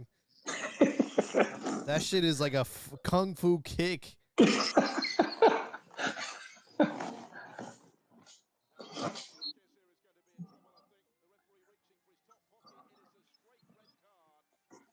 Yeah, dude. He always a straight red card. he Supposed to always lost his flamboyant fucking one. cool, man. He was that liability at times, but he is also one of our best captains of all time. You can't deny that. I said it, man. Es mi pinche capi, pero, like, se le zafaba de vez en cuando ese cabrón. Yeah. Well, I'm curious to see the special or documentary, whatever it is, and see if they talk about the dirty stuff. The fact that he had Oh, that's not making. That's not taking a gloss over it, dude. I put You're it in talking. What dirty stuff? like his money was tied to like narcos, They wasn't it? Oh, I did. thought you were talking about. No, they. I thought you were going to talk about his wife getting banged by other players. I did put that There was a in the podcast. Galindo, Galindo and Carmona doing. It says, espero que Oh, incluyan el Eiffel Tower. episodio cuando Carmona y Galindo. That's never been confirmed though. That they and then Carmona never Doesn't said matter. it. It doesn't matter. I saw them in a car together. Okay. Oh, here we go. There was. You see what I did? You see what I did there? Yeah. Cry more, dude. Carmona got banned for doing Juicing. He was juicing, and then he's that's when people started saying that it had something to do with something that happened with at a concentration camp, and he was roommates with Aaron Galindo, and they said that they both double teamed Marquez's wife. And Marquez's wife, I think she was in TV, but I think she had already been known for dating players. Like El Bam Bam Zamorano, right? I think that was the rumor back then. I don't know because I never kept up. Yeah, Bamba was just smashing. Bamba used to, when he played in, he. I would see Bamba. I want Bamba's fucking Netflix. This dude was in Inter, he was in Italy, and he was always front row in those. Real Madrid. In those. No, but when he was in Italy, because like in Milan, they have like the fucking. Fashion Week. Yes, there you go. Thank you, sir. Y ahí estaba siempre front row, dude, doing the subskirts. And well, yeah, he was famous, so I want to know his stories. But yeah, that was the whole thing. And so I think he might have cheated on her. And she's like, all right, dude, I'm going to get even. And goddamn. With two of your teammates at the same time. She doubled. Yeah, she won nothing. Pero neta, güey, según sí, en el preview, they made a whole point about how he was tied to el narcotráfico and this and that. And then, because even Faitelson talks about it, and I think el Pollo talks about it as well. Es el pinche Mencho, cabrón, y a mí me respetan. Le bajan sus pinches huevos, ¿ok? Sí, jefe, sí, ¿no? Disculpe. Ok, cabrón. Disculpe, pero puta madre me tienen encabronado. Yeah. Y si no saben, niños, just a quick fucking YouTube search, and trust me, it'll yield you a lot more que las pendejadas que el agua acá te está diciendo que vayas a ver. Like, just listen to a good phone call from El Mencho. Like, he'll tell you what's up. Yeah, I didn't click on like the trailer because I'm that weird person that like doesn't want to like get any. Like, I just want to ruin it. I just want to go. You're gonna be surprised, Simon. I get pissed off because, like, I go to a movie theater and like you see the trailer and they give away the whole movie. I'm like, I don't even need to watch the goddamn movie anymore. Nah, bro. I've noticed. They only give away the first like 5 to 15 minutes of the movie, because you go in and you're like, oh shit! Like by the whole first act, sure they'll give you that, because by the end of the first act, you're like, yo, that was just the whole fucking trailer. Yeah. And then you get into the rest of the movie. But here I am talking about acts to motherfuckers. You're like, what? What's a movie? Pinches indios. So Salvador Carmona was banned for life. Yeah, yes. He was banned. But he was banned for life because he went against the establishment. Because Galindo basically, he shut up. He he respected the suspension, and that's it. He called it. He said like, all right, that's it. Right. He tried to sue the FMF, right? Exactly, and I remember he had this really young lawyer. I mean, the way every night, dude, this guy would come on. You would see him. Remember when they used to have Televisa at nights, Televisa Noticiero Deportes? I remember I used Yeah, to. no, I mean, I used to. I remember I used to watch that, and the guy was always coming on, and he basically always. I think this guy was probably just a shady fucking lawyer because I mean the way he would talk was like as if Carmona had the FMM dead to rights, you know. And next thing you know, boom, he loses. I think he lost. Like not only did he lose the original court hearing, and then he lost the appeal, and then there was another appeal, and then guess what? Persona non grata, dude. Never again will he be affiliated with anything with the MFF. yeah, man, that was, Uh, and At he threatened to expose that he had like Other some people. insider info. Yeah. yeah, Like he had some shit to expose, and he never did. They would never go past that. Him making threats. at that point, that's where you know what? At that point, that's where I sue the lawyer. You fucking motherfucker. You know, You you gutless really son of a fucked me. bitch. You should have just fucking shown what you had. Like at that point, it's not defamation. It's just, I remember they were pulled from the roster during the Confederation Cup. They had already played, and then they were, it came out after that they were banned. It was so crazy because they were on that roster and they played I think the first game. And But then they got, I mean that came to like show just how like Run. some of the weak. Yeah, Was that when the president of FMF was the Toluca guy? no, Lebrija was Alberto de no Lebrija Lebrija, was not Lebrija. Alberto. No, De La Torre is Atlas. He was from Atlas. He was Atlas. It was Lebrija. Okay, no. So it was Lebrija. De La Torre was there. De La Torre was there up till 2006. Who's the guy that And then, and then He had to go to FIFA to Zurich to do the meeting, and that there was a possibility that they were gonna ban Mexico from the World Cup. that was Alberto. That was Alberto De La Torre. De That La wasn't Lebrica. That was Torre, Alberto. Yeah. okay, so That no, was so Alberto. he's the Atlas guy. My bad. Yeah. But what was he That with was FMF that he went? Yeah. Was he the president So, at the so time? yeah, he was the president at the time. The problem was that, and when the FMF, they basically had to rely on sending their like the blood samples to this what is it called, WADA, or I think that's the acronym. Yeah, WADA. Okay, WADA and stuff like that, and so they had to either send that stuff to this lab in LA, like UCLA, that was accredited, or like WADA accredited, and there was another one in Havana, Cuba. And that, like, I remember there's a big fuss about that. It's saying that it's unacceptable. Can't believe that we don't have one, that Mexico doesn't have one accredited lab. So I think UNAM was in the process of of getting that lab certified, so they wouldn't have that issue again. So they could do their own testing, to making sure that none of their players were doping or anything like that. But that was the issue, is that it took they got those results really late, and that's how they basically kind of like almost screwed themselves. I don't know And, if there was a similar thing. I don't know if you remember it. I can't remember if it was before or after.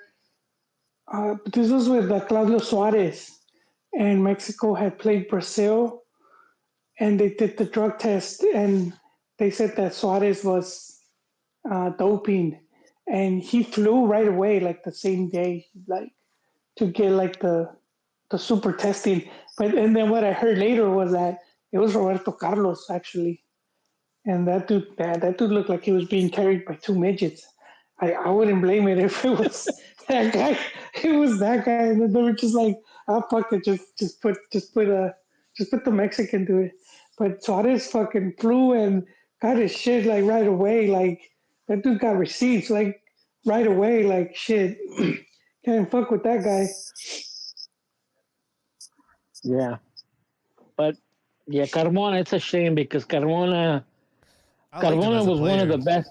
Yeah. Oh, he was a fantastic player, dude. He was solid, dude. I mean, the guy.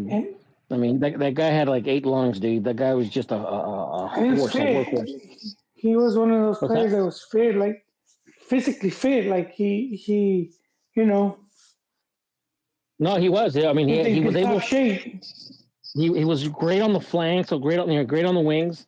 He was. I mean, he was able to go up and down the flank. He was also pretty good sending crosses into the box and stuff like that. So he was able to join in on the attack. Doing those overlapping runs and stuff. So I mean, he. I mean, there was a reason why La Volpe liked him because he fit very well into his style of basically playing from the back. It was a shame, when he no longer had access to Carmona, man, because Carmona could have Carmona. I mean, had Yeah, he man. taken Carmona to Germany, I think I think they could have done a little bit better because I really think that Oh, Carmona definitely, was a dude. Bro, playing from the back but is that's La Volpe's bag, dude. You know, a guy like that. I mean I know and And he he had had a Salcido too. Oh, he had Salcido. He had Salcido there, and but again, I mean, he had remember Carmona was from Toluca, so he was able to play that style really well. Yeah, I was excited when Chivas got Carmona, and I same. was really excited. And then obviously he starts juicing, and then we sent him to Cruz Azul, right? No, I think that was Galindo. Yeah. I think Galindo's the one that went to Cruz Azul from that scandal. No, he went to Cruz Azul. Who Carmona? Yeah, he did. What year? Let me see. I don't remember that one. Yeah, he was at Chivas for just 1 year, 2004. We were in that final with Westerhoff, and then we Yes. lost to Pumas, and then we sent his ass to Cruz Azul, and then he got that life ban. Whereas Galindo started at Cruz Azul, went to Europe, and then we got him like a decade later. But yeah, looking forward to that documentary. Anytime you see a Mexican on the big screen, I get excited. Another Mexican making moves outside of football, Marco Fabian bought a club in Andorra, and he is also a player on the team, and his dad is the coach. Damn. And he's You taking all a get some handful of better. beaners with him. Oh yeah, Eight. and he's taking players abroad. Yeah, he's taking Mexicans. All in the same car. Yeah. Güey, que no se acuerdan del pinche autosardinas. Yes, I did. I was in that way. Shit, the good old days, cuando ibas al bosque mágico en el pinche autosardina. And if you don't remember, your family didn't love you enough to squeeze you into the car with them. That's all that it was. I remember. Hey, I remember why. I remember why Carmona sued the federation. Um, so he got the ban. He got that FIFA ban, right? Because he was caught doping again, right? So the TAS whatever, they're the ones that basically put that lifetime ban on Carmona. So then Carmona got that lawyer. I guess he was a labor specialist or whatever. But he was the argument that he was making was that technically FIFA and thus don't have any validity or don't have any jurisdiction in Mexico. Mexican labor laws are the ones that rule in Mexico. So therefore, you cannot, what do you call it, enforce this and take this man's employment away. So that was I guess the reasoning or the legal argument that the lawyer was making regarding Carmona. So, Wow. damn, he was a damn good player.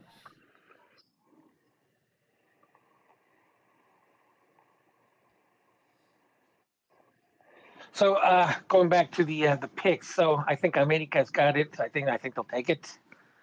Um, and for the other one, I kind of have a feeling that it's going to be America Cruz Azul. I have a feeling that Oh. And the reason I Oh say that man. is even because I think on paper I think Monterrey does have the better team on paper, but I just don't. I think Tano's gonna fuck it up. I I I He's, I I I, he's gonna I be true really to do think. himself. You've seen this too Semifinal many exits. times. I mean if I think knowing Tano, especially in these circumstances, if they get an early lead, I mean he's gonna defend that one goal lead for fucking 180 minutes. 170 minutes. So I don't know. I just I don't think I'm wrong for thinking this that Thanos going to be true to himself in the way he manages the manages time and the in the situation. So I kind of have a feeling that it's going to be America Cruz Azul for the third time in what 10 years. In 2013, That's why I 2018. want something different, man. I want a different final. I'm tired of this America Cruz Azul shit. We already know who's gonna win, so it's like, No, sometimes you just need that gordi guapa, just to, you know, and yeah, that you it's need that sure bang in there. it's Torta Tuesday. Yep.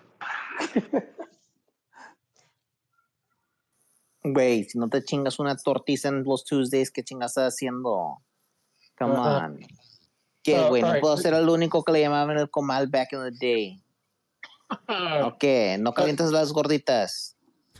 Uh, all right. So we have America and Cruz Azul advancing. Joely, who do you have?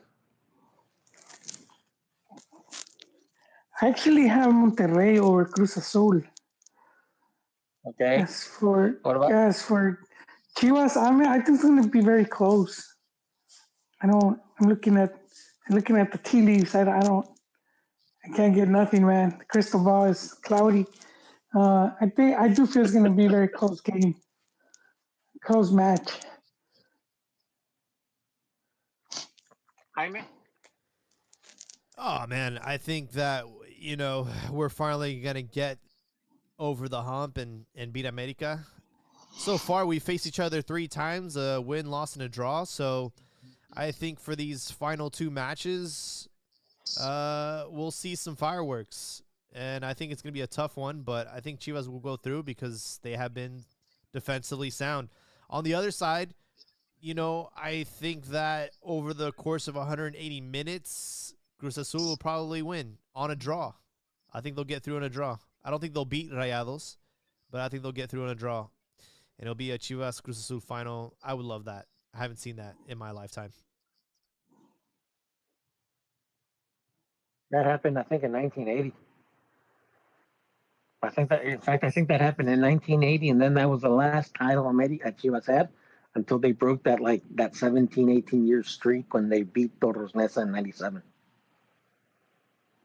Yep. Damn. Yeah. Yeah. Now, look, here's what I'll say. The Cruz Azul versus Rayados match, that's going to be a close match. That's going to be a good match. I think Cruz Azul is going to hold it out and be able to advance. Now, if by any chance Chivas happens to survive la pendejeada que les va a poner el América, I'd be more than happy to face them in the finals, right? Because if that's what happens, then que se venga la 10, no hay pedo, right? Quick and easy, here we go. Now, if it's what I truly want, which is America in the final, I want that rematch, I want that blood, I want for it to fucking go. That's what I'm hoping for. But let's see what it becomes. Yeah. All right. Well, I got another question. A ver. All right. All right. So, all right. So, America has 14 league titles, right? Chivas has what, 12, right? Mm-hmm. Yeah. Okay. Then the next one is Toluca. I think they have what? 10. 10. And then Cruz Azul has 8 or 9. 9. 9. Yeah, 9. Yeah, because Toluca basically got one over them on that. So if if it's America or if it's America and Cruz Azul in the final, who do you guys go for? Would you want America just to get one over on you, like have 50, get la quince, or would you want Cruz Azul, getting up there, getting the number 10, and then getting close to you guys? Oh, well, I think that I'll still want America to lose. I think that's just like natural instinct. I'll be bitter if they defeat us in the semis, and I would love to see them, lose to Cruz Azul, get some revenge, I guess. Um, and deny the bicampeonato. Oh. What about you, Holly? Hello? It's a no brainer, Ron. Cruz Azul, man. Why would I want America to start pulling away so far?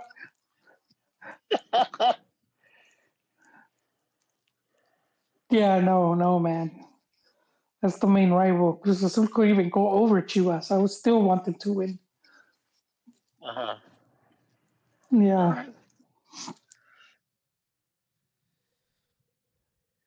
Well, we're at the 2 hour mark. That's all I have for you guys. Do you guys have any closing thoughts before we wrap up episode 430? Yeah, Yes, bro. I have.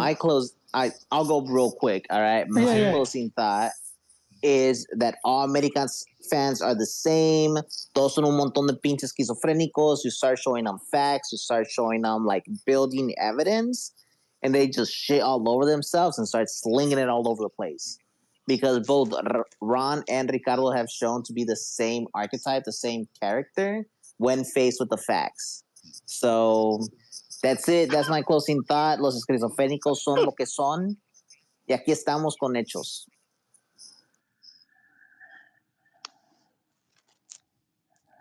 Thanks, Abdias, for joining us. I'm looking forward to these semifinals tomorrow and Thursday. Joel, what you got for us? Tomorrow. Just on the national team, the whole generational change, cambio generacional that they've been talking about, just a bunch of bullshit. I think just to create, it's clickbait, just to create news, have something to talk about. You don't change 4 or 5 players and then that's that all of a sudden that's what we're watching.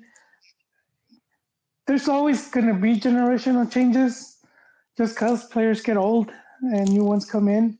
But when they have like the big impact where you see these guys, become the bulk of the national team. So we'll see it first with the club, with the league and the clubs, when all these clubs have really good young players, and then it's unquestionable as why they're in the national team. There's no doubts.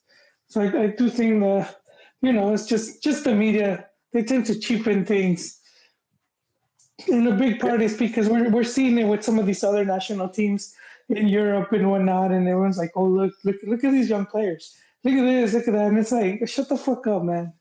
They make it seem like they're always doing that. For some of those teams, it's because they have those really talented players. It's not exactly like they're calling young players just because.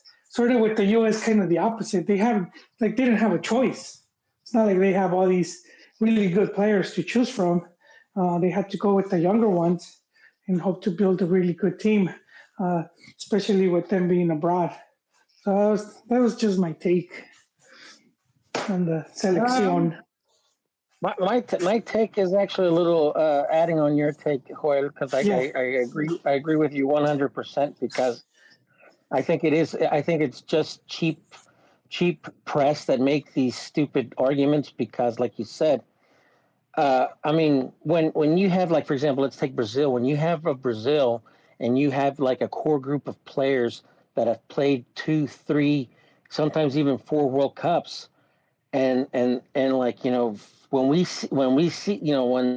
our pundits see that, it's like, oh, it's because, oh, I mean, it's because they produce a Ronaldo, they produce a Ronaldinho, they produce a Rivaldo. Of course, you want them there for 3, 4, 2, 3 World Cups. But the thing about it is, I mean, I mean, sometimes there's a reason why Rafa plays, 5 World Cups and like Guardado played 4 World Cups and stuff like that. I mean, I don't think that a generational change needs to happen because just for the sake of it. It's because those veteran players, you know what, their time, is up. So I mean, if we can get 4 World Cups out of Guardado, I don't see that as a problem. And but on that same token, if we were producing so many players that that we wouldn't be able to have a player go past 2 World Cup cycles, well, that's also a good problem to have. So I mean, you have to see it from both sides of the argument. There's like, if we're able to produce these really great players that are able to adapt and be and have long careers, I also think that's a great thing to I think also that's also a great problem to have. Yeah. My issue is not again old player, young player. My issue is good player, good system, good manager. Everything else, if you have those three, everything else will fall in place. And just right now, I don't think I think we just don't have a good system right now. Even I mean the coach Jim is not a bad coach. I'm not saying he's bad. He's not great. He's just hey he's still a young coach, and I think Mexico does have some. I don't think they have the quality players that they've had in the past, but they do have some quality players in it. Like, and if you were to like analyze it, just cold, some of these players technically are technically technically better players than the ones in the past. They're stronger, they're faster, they're they have more ability, they're able to play with their feet more and stuff like that. But again, there's still that, I guess some of these players lack that leadership, qualities that the ones in the past had. But again, I tweeted this throughout the week that I think the Mexican fan is fickle. That for the fan and the press is like you're bitching and bitching. Oh, we need a generational change. We need a generational change. Well, finally you get one, and then you're bitching because the change it wasn't organic. Oh, and now they're saying, oh no, it was forced. It was forced. So like, make up your fucking either shit or get off the pot. you know, Yeah. you can't have it both ways. And then I hate seeing that because these countries are doing that. Like we have to do it too. It's like always looking abroad for answers when it's like, why don't you just look within? When Mex has been successful, like winning an Olympic gold, that's successful. They won it before Brazil. Brazil wasn't able to win it. Yep. They had never had a gold medal, and it's not like they weren't trying. They were trying. Their 90. When was it? The Atlanta one. They lost to Nigeria. They had Ronaldo there. '96. Atlanta was 96. Yeah, That was yeah, 96. yeah. They had Ronaldo, dude, and then Neymar was in 2011. Then they finally win. Like I think they won back to back. But I mean, that's a massive win and triumph. And it's like, why don't you look at what you did to do that massive, historic win? Which man, it's like think about it. They beat Brazil and they beat them in what's it, Wembley? Like shit, man. Um, and that's kind of do what you did there to be successful. Not the U.S. because they send all these players to fishermen leagues in Europe, and this other team is doing this, and it's like, bro, what about what we did here? Like it's no longer any good. It's interesting you mentioned Brazil because if you notice, Mexico has fared fairly well against Brazil in all stages: youth, 17, 20, Olympic, and senior. Beating them in places like the under 17 World Cup, the Olympics. The Confederate. We beat them in the Confederations Cup, and even at the club level. I mean, Mexican clubs have gone some very very important wins in tough stuff in tough stadiums over there in Sao Paulo and Rio and stuff like that.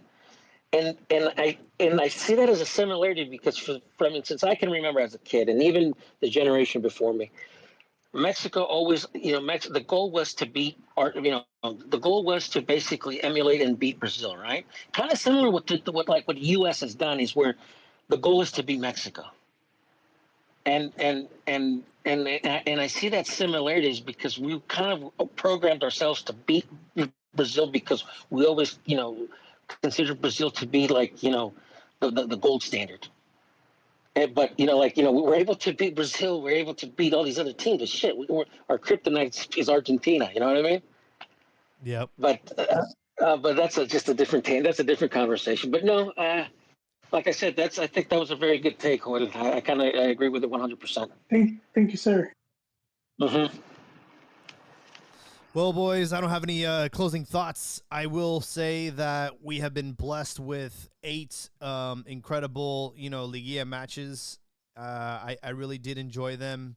I watched almost every single matchup from the top 8 teams, and I think these storylines are continuing to get more and more entertaining. With Chivas America, Chivas got nothing to lose, right? America are the favorites going into this match. And I think Gago has really turned things around after they got their ass beat in the Conca Champions. And, I look at the team, they're gelling. They obviously share a lot of clips throughout the week, and it seems like the team has some really good chemistry going on. And they can just figure out their front line and get some goals going. I think Chivas can become a very dangerous team for the remaining matches in Liga. On the other side of things, I don't have a dog in the fight. Rajados and Cruz Azul, I don't really care. I think Cruz Azul, based on what we've seen so far in Liga, will probably come out victorious, but Rayados had that deep bench. But we won't have to wait too much longer because we do have Liga matches tomorrow and Thursday. Maybe we'll try and catch you, before the end of the week with another impromptu episode. But I want to thank everyone tonight for joining us on YouTube and on Twitter Spaces. And we'll catch you guys in the next one. Good night.